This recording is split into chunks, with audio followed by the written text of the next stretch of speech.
Hello, St. Vincent's friends and families. It's the time you've all been waiting for. Chapters 9 and 10 of Ghost Town at Sundown. Magic Treehouse number 10. These are the last 2 pages of this chapter book. Let's see what happens. Chapter 9. Lonesome Luke. The sun was low in the sky when they reached Rattlesnake Flats. "Just let us off in front of the hotel," said Annie. "You sure the stage is coming around here?" said Slim. "Yep," said Jack and Annie. In front of the hotel, Slim got down from Dusty. Then he helped Jack and Annie down. "I hope you'll come to Loramine and visit me," said Slim. He winked. "I might be needing some help on my book." "Sure," said Annie. Slim climbed down on Dusty. He looked down at Jack. "You know, Shorty," he said, "you might be short, but you're mighty tall in the brains." "Thanks," said Jack. "And Smiley," Slim said, "your great courage is nothing to smile about." "Thanks," said Annie. "Good luck with your writing," Slim said Jack. "I'm grateful to you both for steering me straight," said Slim. "I promise I'll thank you someday." "Really?" said Annie. "A cowboy never goes back on his word," said Slim. Then he snapped his reins and Dusty looped down the street. "Bye, Slim," yelled Annie. Slim coolly turned one last time. He waved his hat. "So long, partners," he called. Then he rode off into the sunset. Jack let out a deep sigh. "Okay, I'm ready to take my boots off now," he said. "Me too," said Annie. They sat down on the porch of the hotel. They started pulling off their boots. Here's a picture of Slim taking off on his horse and Jack and Annie waving. There! Jack got them both off. He wiggled his toes. He took his sneakers out of the pack and put them on. Annie put hers on too.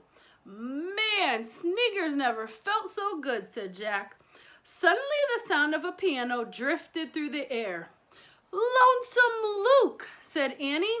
Jack grabbed his pack. He and Annie crept across the porch. They pushed open the swinging door. The piano was playing Red River Valley. Sitting on the piano stool was the dim but shimmering shape of a cowboy. Just then the ghost of Lonesome Luke looked at Jack and Annie. He waved a shimmering hand. Jack and Annie waved back. Then the ghost of Lonesome Luke faded away. Cold air wafted past Jack and Annie. They both shivered. "Oh man, let's go," breathed Jack. They leaped and dashed up the dusty road. They ran across the cracked ground and past the graveyard. They ran until they reached the tree with the magic tree house in it. Annie grabbed the rope ladder. She hurried up and Jack followed. They were out of breath when they got inside the tree house. Annie grabbed the ancient roll. She unrolled it. "Yay!" she said. The scroll had one glowing word on it. "Echo!" "We got it right," said Annie. Jack grabbed the Pennsylvania book. He pointed to a picture of the Frog Creek woods. "I wish we could go there," he said. The wind started to blow. The tree house started to spin. It spun faster and faster. Then everything was still. Absolutely still. All right, that's the end of chapter 9. Woo! One more chapter. You guys ready for chapter 9's question? Only one question for chapter 9. Ready? Did Jack and Annie see the ghost of Lonesome Luke? Yes or no? Communication devices you guys can use, yes and no head nods, or just use your words. Did Jack and Annie see the ghost of Lonesome Luke? Yes or no? Chapter 10, Echo from the Past. see what this last chapter is about. Jack and Annie looked outside. The sun had slipped behind the trees of the Frog Creek woods. Annie still held the ancient scroll. She put it in the corner next to the scroll from their ocean trip. "Just 2 more to go," she whispered. "Yep," said Jack. He unzipped his pack. He pulled out Days of the Wild West. He put it on top a stack of books. "Ready?" he said.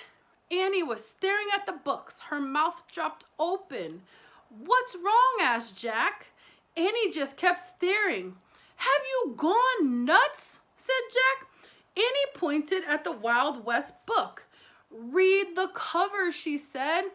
Jack picked the book up. He read the title aloud. Days of the Wild West. He looked at Annie. "So?" "Keep reading," said Annie. The author's name was below the title. It was in smaller red letters. Jack read, "Slim Cooley, the cowboy." Jack gasped. His mouth dropped open. He and Annie stared at the words for a long time. "Oh man," whispered Jack. "We were using Slim's book. The book he wrote after he left us." Wow. Here's a picture of Jack and Annie. You see, Slim Cooley, Days of the Wild West.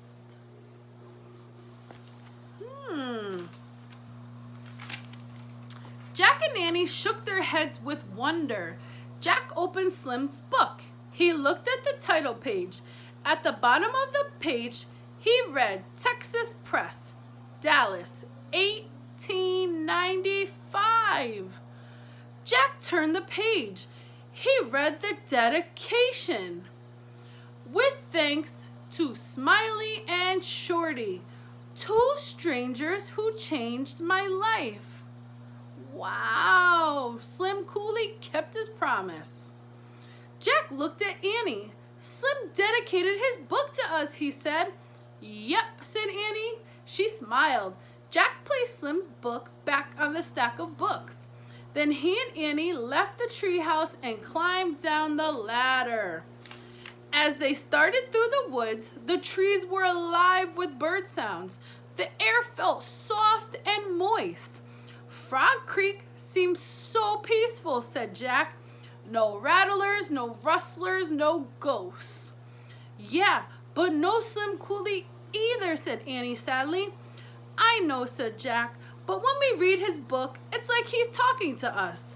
"Oh, right," said Annie. "You mean it's like an echo from the past." "Yes," said Jack softly. Wow. Just then, out of the blue, a voice called, "Jack! Annie!" "It's Dad," said Annie. "Coming," she and Jack shouted.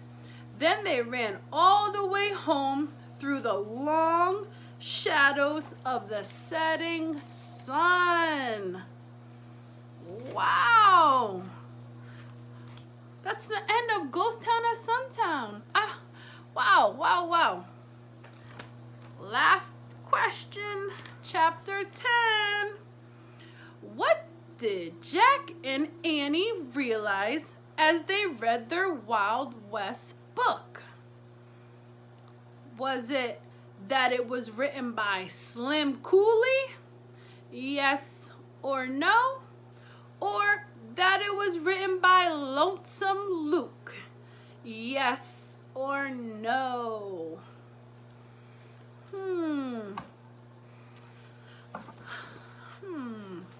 I hope you guys enjoyed this chapter book. I'll be moving on to another chapter book in the next, probably the next video or so, upcoming soon. I'll talk to you all soon, and I hope you're happy and healthy. Bye.